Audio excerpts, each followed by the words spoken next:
గుర్తుపెట్టుకోవాలి. తాటి ముంజలను ఎలా తినాలి అంటే, వీటి తాలూకు ఉపయోగం మీకు జరగాలంటే పొట్టు తీయకుండా తింటేనే మంచిది. చాలామంది తాటి ముంజల్ని పై పొట్టులాగా ఉండేటువంటి ఆ పొర తీసేసి తింటూ ఉంటారు.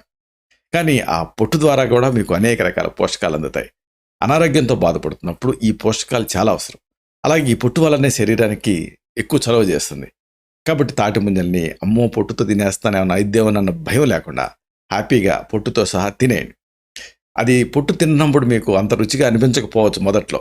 కానీ ఆ కాంబినేషనే బావుంటుంది. అంటే తాటి ముంజల పైన ఉండేటటువంటి ఆ తోలు లేదా పొట్టు, అలాగే ముంజలు. ఈ కాంబినేషన్ తింటే మీకు ఆహ్, మీకు ఐస్ క్రీమ్‌లో ఇలాంటి వాటిలలో పలుకులుగా ఎట్లా తగులుతూ ఉంటుందో, ఇది గూడా మీకు బటర్ స్కాచ్ ఐస్ క్రీమ్‌లు తింటున్నప్పుడు ఏ ఫీలింగ్ అయితే ఉంటుందో, ఇది గూడా అదే ఫీలింగ్‌లో అనిపిస్తుంది. కాబట్టి ఈ వేసవిలో మిమ్మల్ని మీరు ఎండల నుంచి రక్షించుకోవటానికి తాటి ముంజలు తినండి. ఆరోగ్యంగా ఉండండి.